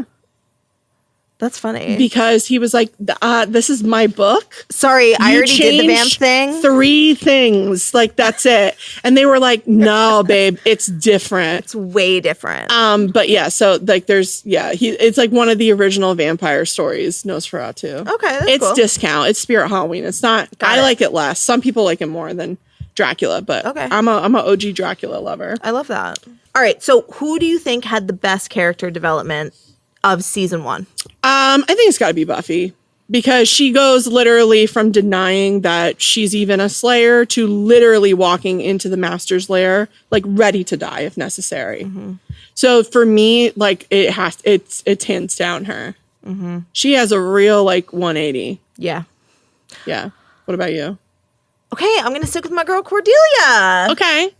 I like it. I like her. I think that. No, I love Cordelia too. But do you think do you think that's character development? Like, she's still Cordelia. She's still Cordelia. She's just willing to save someone else's life. That, which is big. Yeah. Which it was all selfish all the time. Yeah. And like to then like quick jumping in, join the Scooby Gang when it matters. Yeah. When they really needed her help the most, she showed up. That's true. I'll give her that. So I think, yeah. All right, Cordy. Probably my girl Cordelia. I see where it's going. Do you think there was a scene stealer this season? Who was it? Scene stealer? Gotta be my girl Cordelia. Yeah! Charisma Carpenter, like, is able to do so much in a short amount of screen time. Like, it is... I said scream time. Not what I meant to do. Whoops. Screen time, but also scream time. Also scream time. Like, you know exactly who this character is from the jump. Yeah. And I think that she absolutely steals every scene that she's in for me. Yeah. Go Charisma. We love Cordy. Go Cordy. What about you? Do you have a scene stealer? I don't. Okay. Well, I had one. Great. Next. Who do you think is the unsung hero of this season? Okay, I want to say Cordelia Okay. for all of the reasons that we were just talking about. How like she kind of like came in at the end. She did. Like she was like there for like Invisible Girl, even though she really didn't say anything. She was more the victim. Yeah, she was literally tied up. Yeah, but I think her obviously in Prophecy Girl at the end, coming through with that car, jamming it right through the center of the. That's a hero moment. That is a total hero moment. That's a White Knight moment for sure. She literally leans over, opens the door, get in, and like pulls a donut. And goes right through the middle of the school. Yeah, like wonderful. Yeah. I do think, though, too... Can I have 2 more? Yeah, I have 2. Okay. So, I think 1, Miss Calendar. Okay. Miss Jenny from the block. Yep. She, especially, like, coming through with all of her, like, tech-savvy things, like, able to get information to Giles, like, tapping into that network. So she said that she, like, puts feelers out on, like an internet network, whatever it was that, like, she was on. And they were feeding her information about the prophecy from all around the world. Yeah, because she's a techno-Wiccan or whatever. Yeah, like, Giles would not have gotten. She's got to come in. Yes. And so it was her information, I think, that... really helped them. Yeah. That helped them. And then, of course, my man, Angel. You think he's an unsung hero of this season? I think that he helped them kick some ass. Okay. I think that... He did. He was feeding Buffy info literally from the first episode. From the jump, yes. Yeah. Like, feeding Buffy intel, being mysterious, and... then, being the person that Giles called on to ask him, you know what I mean? When they had that. He's a vampire. Yep. Yeah. Why? Who's your unsung hero? Okay, high key, Giles. Like, no one gives this man enough credit for dealing with these goddamn teenagers on a daily basis. Yep. I mean, come on. Yep. He's literally, like, in charge of teenagers. Yes. And in life or death situations. Yep. It's not life or death, but I'm in charge of teenagers and I'm tired. Right. So go Giles. Low-key is Buffy's black leather boots. Those bitches were put to work this season. They were. I love that. She wore those boots out. Out. Yeah. I love that. All right. Best delivery of a line or best line. Okay. I have two. Okay. I may be dead, but I'm still pretty. That one. Buffy saying that to the master after he killed her. She comes back. She meets him on the roof of the school. And he's like, what are you doing here? You're dead. And she goes, I may be dead, but I'm still pretty. And it's true. She is. She's beautiful. Get it, girl. And then the other one is when she is trying to go out on that date with Owen. Yeah. And everyone is like corralling in her like house. Yes. And they all want her to go out and like look for like vampires to kill, but she wants to go on this date. And she goes, if the apocalypse comes, beat me. So good. So good. Which we love because we love a Kim Possible reference. 100%. Call me, beat me if you want to reach me. If you want to page me, it's okay. 100%. Yeah. So like also the fact that they had beepers back then. And she's like, if the apocalypse comes, just beat me. Yeah. Like, just let me know really quick. Like, I think that it plays into like her cute, like, I'm here to save the world. I'm a badass. But like also want to go on a date with this boy. Yeah, he's cute. She wants to. Because she's 16 and she just wants to be a girl and go on dates. Who doesn't? Agreed. For me, Okay. it's a Cordelia line. Of course it is. So in the first episode, Welcome to the Hellmouth. Yeah. Buffy is at the Bronze looking for Willow because she's afraid that Willow went off with a vampire. Yep. Is about to get chomped. And she literally like chokeholds Cordelia and has a stake in her face. Oh, yeah. And then she's like, oops, have you seen Willow? And then Cordelia says, God, what is your childhood trauma? Why? Do you need to attack her with the stick? Excuse me, I have to call everyone I have ever met right now. And that is the best line read in the whole show to me because it's so ridiculous the way that she literally is like, she talks to her posse and she whips out that cell phone 100%. And she literally calls everyone to tell them that Buffy's a certified freak. Yeah. Genius. Certified psychopath. So that's my favorite That's line amazing. from this season. Okay. What is the best outfit you think from this season? Okay. I have a few. Okay. Okay. I have, so obviously like first and foremost, first choice, Prophecy Girl, white dress, black leather jacket. Iconic. Guys, iconic.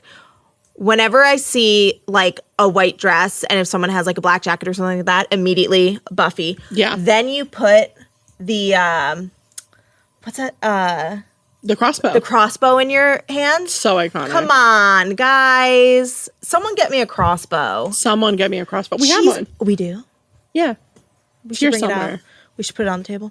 Oh my God. Here in our studio. Yeah. Thank you. So no, definitely white dress, black leather jacket, and of course the silver cross that Angel gives her. Yeah. Which that cross, I think that we didn't talk about it, but I think that was very symbolic. Yes. So like first episode or second episode, Angel gives her a silver cross to wear around her neck. Yeah. Which is very interesting because it's something that can hurt him. Well, and I think that's why she kind of puts off like believing that he's a vampire for a while because she's like, well, why would he give me this cross? She doesn't know yet that he has a soul. She just right. So I love that, like, I think it was very symbolic, him giving her that cross, just because, like, number one, it can hurt him. Yeah. It's to protect her. It's a reminder that, like, he's always there for her, to protect her and be there for her and stuff like that. It's to keep her safe, like, things like that. Like, and it's also a fashion statement. 100%. That chunky, thick silver cross. So good. Well, you know who else wears a thick, chunky silver cross, who I'm obsessed with? Who? Dominic Toretto from The Fast and the Furious. Oh, my God. No. My number one favorite movie, guys, obviously. Because is there a link? Probably. Because Dom Toretto is also a Slayer. Yeah, basically. Of what? Cars? Like what? Like I'm not. What do you mean he's a Slayer? Okay, whatever, guys. But they both love a good silver chunky cross necklace, and that's what I love. Let me tell you mine. Wait, I have two more. Okay, but what if they're the same? Okay, all right, you go. My favorite outfit, I only have one of this season, is this fit. Buffy in the mini dress, the leopard mini dress with the black leather jacket that is the same length as the mini dress. Yeah. And her, obviously, you know, the low-key unsung hero of this season, her knee-high black leather boots. Yeah. So good. So cute. Super cute. This is my favorite fit from the whole season. I think she looks so fucking good in it. She looks super good in it. She looks so gorge. Okay, wait, that wasn't mine. Okay. The other one is when she goes on the date with Owen and she's in that pink mini dress with that lime green jacket. Okay. Over it. Oh, so good. You're like J'adore. Oh my God. Literally so good. Yeah. Love it. Obsessed with it. Every time I think of her, like back from season 1, I do think of that dress and like that fit. Yeah. So cute. Worst fit. What do you think is the worst outfit from season 1? Okay.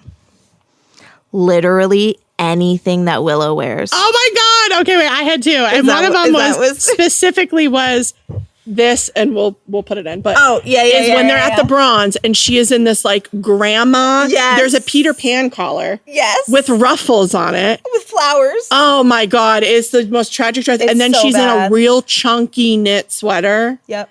I mean, there's a couple things she wears. Like, I like Willow's overalls look. Like, that was cute. I mean, that's cute. But for the most part, she's in, I mean, this is the most tragic. But honestly. I think there was a point where she was in yellow tights. Oh, yeah, it's not good. And like sneakers and like a plaid skirt. It's really awful. It was terrible. They did her dirty. My other least favorite fit of the season is like when Amy becomes, she's back in her own body. And then. And like, I get it. Okay, like she's back. This is her free will.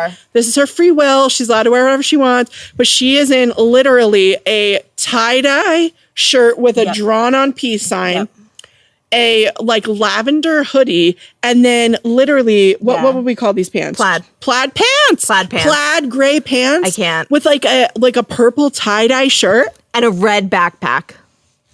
Nothing matches. I'm gagged. It's so bad. Nothing. It's like it's so bad. It's like their costume like designer definitely took that too far. Where they're like, all right, now she's just like a chill homebody girl. Is that what you think that we look like? She doesn't have. She doesn't have to be her mom anymore. Her mom was trying to make her relive like her glory days.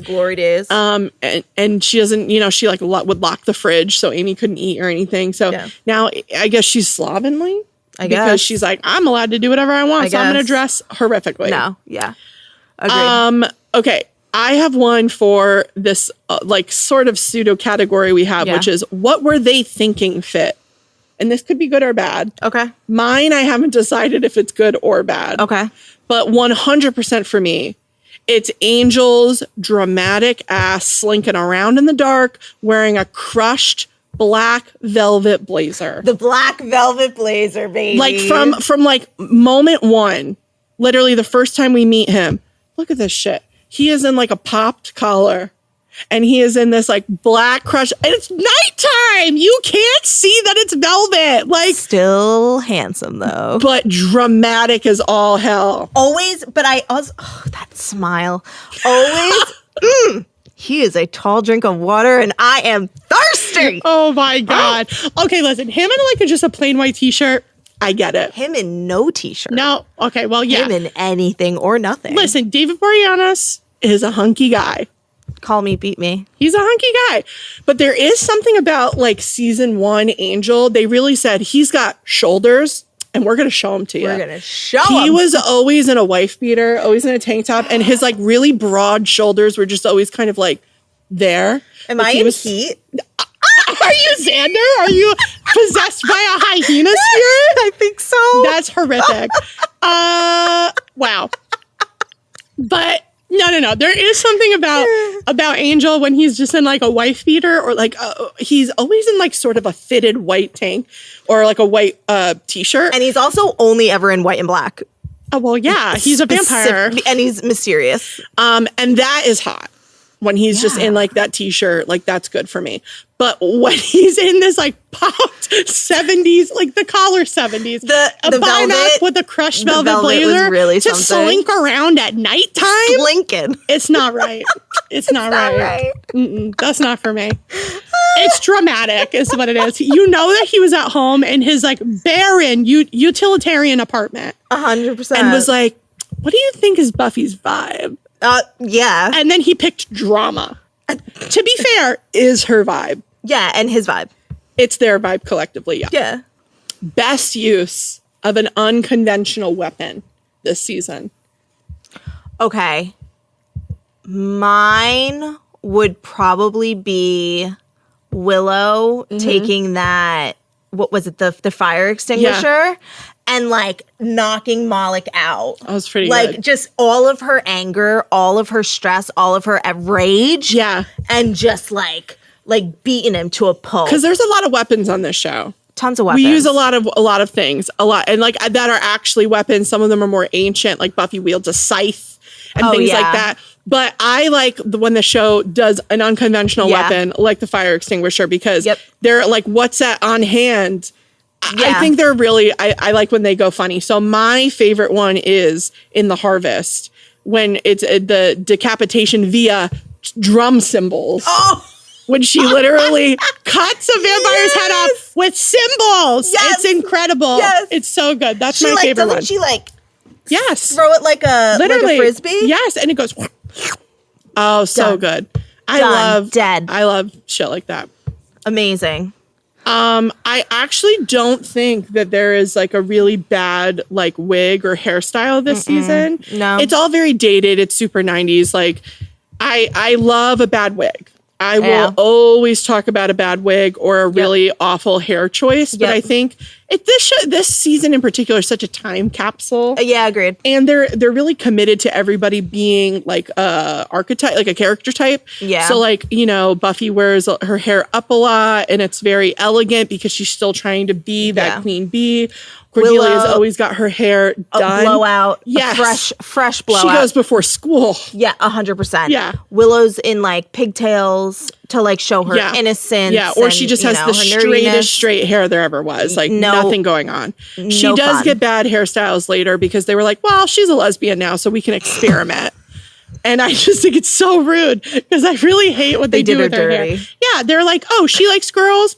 She could be funky now. She can be unique. Yeah, and I'm like, well, she could just have nice hair. Yeah, like, why can't she just be normal? I don't understand, but I don't know. So, but I think everybody's hair like kind of fits where they're at. So, who do you think had the best scream this season? Okay, overall, obviously Cordelia has a great scream. She is a scream queen, if I may say so. But I think my favorite scream, was when Buffy and Angel were just making out in her bedroom for the first time. Yeah. And he turns away because he was getting too excited. Yep. And he turns back and he's got vamp face on. And she lets out a terror scream. Yeah. Because it's crazy because you don't usually see that side of her. Like she doesn't scream out of fear because she's used to being in charge. Yeah. She's the one fighting the bad. And adrenaline too when she's slaying, where she's very confident and she's in charge. And I think this is like a really intimate and vulnerable moment that she's sharing with someone that she had no idea. Yeah. And she was just terrified. And so she just lets out this like crazy scream. So I think that was definitely one of my best or my favorite scream this season. Yeah. And then saddest death this season. Who do you think? I'm going to say the science teacher, not the praying mantis. No, the nice science teacher. The one that was like the first nice adult to Buffy. Like the first teacher at this new school that like was actually nice to her and didn't judge her for her past. Well, because like Flutie ripped up her reports. Yes. Principal Flutie prior to him being cannibalized by the hyenas. Yeah. But he also, as soon as he realized that she had burned down the school, he was like, well, hold on a second. But he was nice to her. Yeah. But the science teacher was the first teacher that we see tell Buffy that she's intelligent. Right. And that she should keep going and she shouldn't let her past mistakes like define her. Right. And then it's really cruel that it's taken away so quickly. 100%. And she doesn't really get another one. She doesn't really get another teacher that feels that way about her, except Giles, but Giles kind of has to because he's her watcher. Like he might believe those things that she's intelligent, but and whatever, but it's different. Like this is someone that doesn't know anything about her. Right. Yeah. Someone really, also that's sad. from like a normal world. Mm-hmm. Yeah. And like almost like, you know, how we all aim to like please and, you know, we want the validation and the acceptance from like certain people, you know? Mm-hmm. So, yeah, I thought that was sad. It was really and sad. they found him in the closet. I agree. I think that's... And Cordelia let out a really good scream for that one, too. She's the scream queen of the show. Queen. Okay, so next we're going to rank some bad guys. So we talked about who our favorite bads were. Yep. But of the entire season, we're gonna do top 3, top 5, top 3. Let's each do a top 3. Okay, top 3. Top 3 bad guys from the entire season. Yep. Who do you want to go first? You can go first. Okay. So for me, I think it's the Master is number 1. Mm-hmm. He's the big bad. Yep. He's scheming. I love a good schemer. Yep. I think number 2 is Amy's mom, Catherine Madison. She's a fucking psycho. Psychopath. She literally, she took over her daughter's body to relive her glory days. She's a witch. She kept her daughter locked in the house, locked the refrigerator. Mm-hmm. She wasn't allowed to do anything. And then she also spontaneously combusts a girl. She sets a girl on fire. Literally, that happened in the gym. Yep. That's another thing that everybody is like, oh, this didn't happen. How did you watch that? How did you watch? Like Snyder makes a reference to on it. Fire. Oh my God. Literally. That's Snyder. He makes a reference to it later. He talks about spontaneously combusting cheerleaders. And I'm like, that's normal. Yeah. Like, that's normal. Whatever. That's crazy. She literally set a cheerleader on fire, killed her. I think she's insane. Yep. I think she is deadly. Thank God she's trapped in a trophy. Mm-hmm. And then I think number 3 for me would be, I'm going to say Darla, because even though I feel like Darla doesn't actually do a lot this season, I feel like because I know what Darla's about. Yeah. And also she tried to kill Buffy's mom. Rude. Like all of these people are trying to kill Buffy, and that's par for the course. You know, she's a slayer. She's gonna get killed. Yeah. But like she went after specifically, she like entrapped Angel. Yeah. To break up his and Buffy's relationship by almost killing Joyce and then pinning it on Angel. Diabolical. Yeah. Rude. Yeah. Diabolical. Okay. What's your top 3? Okay, well, you took my first 2. Okay, so same. So the master and the mom. Yeah, Amy's mom. But also Lucky 19, the monster. Yeah, with the club. Coach. Yes. So this was the episode right before. Nightmares. Yes, this was Nightmares. Oh, that was the episode for me this season. That was crazy. That's my big episode. So I think that it was that one because so basically Nightmares and Lucky 19 and ended up being like this little kid on like a t-ball league pretty much. They called it a kiddie league. Yeah. His coach ended up like beating him up after put him in a coma. Yeah. He was an abusive coach, an abusive, like adult to this child, which is obviously fucking awful. Yeah, traumatic for him. But I think that and then this kid goes into a coma and he starts, having nightmares about his biggest fear. And his biggest fear is this coach who beat him up and blah, blah, blah. So then everyone else starts seeing their biggest fears. And I think that the way he sees that coach is monstrous. He sees the coach as like a scary looking monster. He's like 8 feet tall. He's got a big club for a hand. He literally looks like Sloth from the Goonies. Yeah. So I think that he was probably like my number 3 big bad, just because also like kind of like reality and realistically, like unfortunately these terrible, awful, villainous people do exist. So it kind of did tap into that like it wasn't just all supernatural. Like this big bad was derived from like someone that was human committing terrible, awful like crimes and things like that. So I think that was probably my number 3 as far as ranking Lucky of 19. the big bads. Yeah, Lucky 19. So we're going to play a little game. First one is going to be Quote It, where we're going to say a quote and the other person has to guess which character said it. Mm-hmm. Okay? I don't know if we're going to be good at this. I know me either. And then we're going to move on to a little trivia. But first, let's do quotes. So. Okay. So this is the first quote. Okay. Looking in the mirror every day and seeing nothing there is an overrated pleasure. Marcy? Nope. Buffy?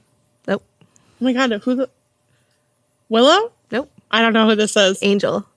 Yeah, looking in the mirror every day and seeing nothing there because they don't see their reflection. What episode is that from?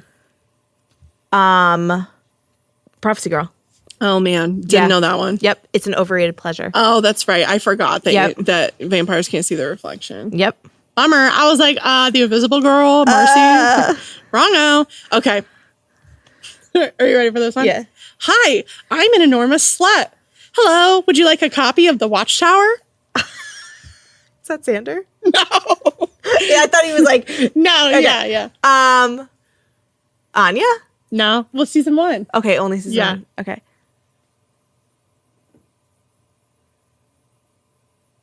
Buffy? Yeah. So funny. It's when she's getting ready for the date with Owen. Oh, that's right. And they're picking between dresses. She's picking between dresses. Hi, I'm an enormous slut. Yes. Hello. Okay. So this one's kind of like two people. Okay. All right? Mm-hmm. Okay.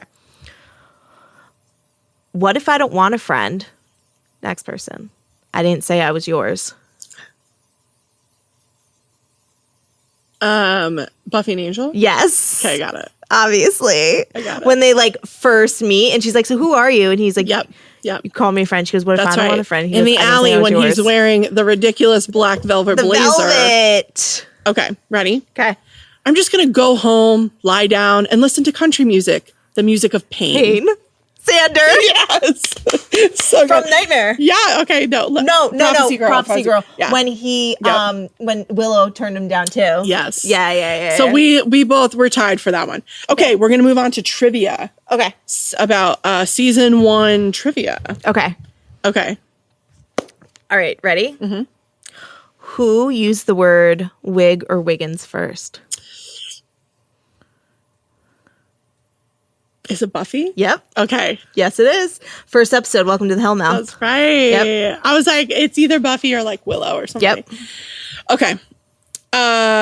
What episode is the Scooby Gang formed in? Is it the second episode? Yes, the hard when they're walking away. That is the first instance of the Scooby Gang. Yes. Okay. All right. What was the first message on the locker left by the Invisible Girl? I don't fucking know that. Help me. I'm here. I'm alive. Nope.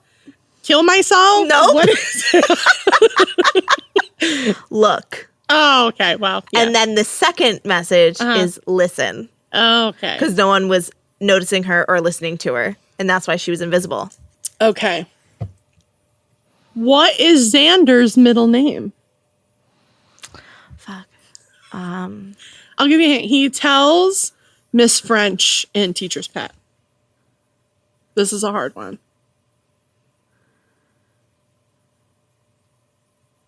It's got to be something ridiculous. It's really ridiculous. You're not going to get it.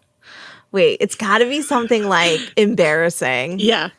You're absolutely not. Unless you know it, like, you're not going to get this. Okay, what is it? Lavelle. Oh, yeah! Like, what? So his name is Alexander Lavelle Harris. Terrible. Oh, that's so Bad. funny. Okay. So we are really not good at either of these games. No, clearly. But it's okay, you know? That's all right. So I think that's like wrapping up this episode, season 1. Do you have any final thoughts, Amanda, about season 1 that you want to get that we didn't get into? I feel like we covered a lot. I do. I feel like we did cover a lot. Yeah. I think that the one thing that we've talked about, though, that we didn't talk like previous to this recording was the importance of the bronze. Oh, we love the bronze. Love the bronze. Love the bronze. And when Lauren and I have talked previously to this, we were saying how like all those good 90s TV shows in the early 2000s had the hangout. Yeah, you have to have a hangout. You got to have the hangout. Well, it's like you need a secondary location.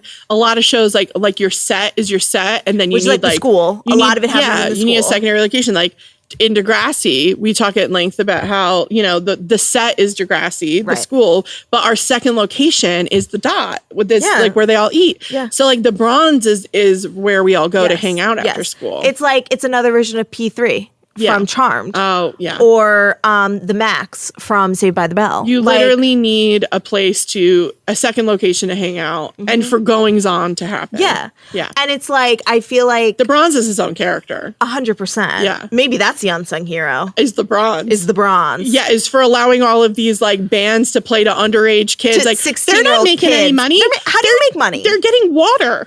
They're ordering soda. And they also serve food, which I think is interesting. Yeah. No one eats it. I think maybe like 3 times you see anybody actually order food. Because also when I was a teenager, I wasn't going out and eating food by myself, like with my friends. We weren't like going out to eat. Absolutely was. Really? I love a diner. Yeah, no, I maybe it's like the like culturally Italian part of me, but like food is integral to a relationship. Yeah. To hang out and eat something. We actually did eat at Amanda and I don't think we talked about this. We grew up together at our local theater. Mm-hmm. She was a dancer. I was a drama kid.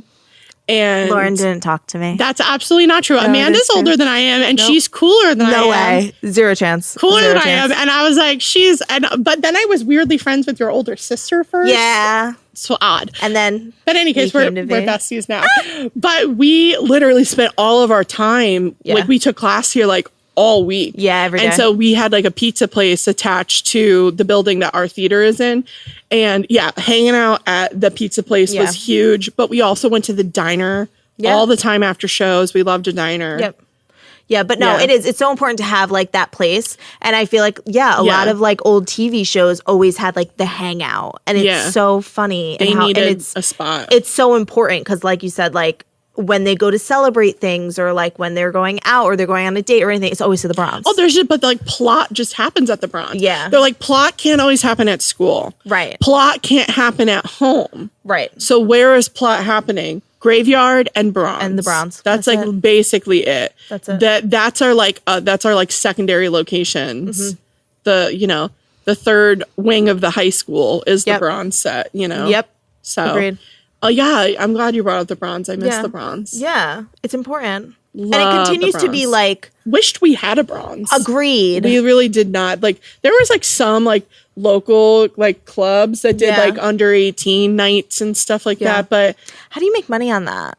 You're just buying water. Well, you're I guess buying water if you're and soda. Sell food, like sell $14 mozzarella sticks. I guess. I don't know. Yeah, you're just getting soda. Are you paying a cover at the door? So they do say in some of the episodes, like, oh, let's go to the Bronx tonight. There's no cover. They do say that. I think there's like teen night and then there's night where they pretend that it doesn't matter that you're under 21. Right. And then they have those things called like, do you remember the fumigation party? Yes. Where they just collected cockroaches. That was weird. That was a weird plot. I didn't like that. That was you do what you got to do. The Bronx is literally a warehouse. 100%. They're like down by the docks. They're in the warehouse district of this weird city that is Sunnydale. It's like, would you say a suburb of LA? Yeah. I do not understand the layout of Sunnydale as a town. Yeah. Is it a town? Is it a city? We have downtown, like inner city streets that we go on in the later seasons of Sunnydale, like Doppelgangland. Like we're in the back alleys. Right. But like of where? Like, I don't know. I'm really I'm always confused about the layout of Sunnydale. Yep. And there is like 100 graveyards. They like hop around graveyards. I guess because we're on a Hellmouth, so it's like a booming industry of death. Yeah, but it just feels like just a booming industry there. It just feels like for the amount of town this allegedly is, it's like too much. Yeah, a lot of churches, a lot of graveyards, but yeah, it's fine. Just death. I need a map of Sunnydale, I think. Agreed. I think I need to see it. If anyone has a map of Sunnydale that has already been created or they found, please send it our way. I want to see it. Thanks. All right. I think that's it. Is that it? Yeah. my God, this is the end of our first This is the end of our first episode, you guys. I'm dying. Do you want to tell us where people could visit us? Okay, so please find us on Instagram, TikTok, and Tumblr. So our handle is at LTTP_pod. If you have any thoughts about Buffy or like our hot takes, you want to fight us about them, or you want to be like, I totally agree with you. I haven't heard anybody else talk about that. Yep. Like pretty much anything at all. Like come yell at us whenever you want. We want to hear from wherever you. you follow us on social, or you can even send us questions or comments into our email, which is latettpod@gmail.com. Yeah. Or DM us your question. Whatever is easiest for you, we want to hear from you. And we want to hear what you, let us know what you want to hear out of this podcast and what you want us to talk about. And we'll do it. We're here for hot takes. But hot takes. Before we go, we would like to thank Brendan Kelly for our amazing intro and outro music. Truly our unsung hero of this podcast. He is the unsung hero of this podcast. He helped us do everything. So we appreciate you and love you. And to all of you for skipping class to slay with us. So if you do like our show, please give us a follow, tell your friends to tune in. And if you're not totally wigged out, leave us a rating wherever you get your podcasts. Until next time, Scoobies.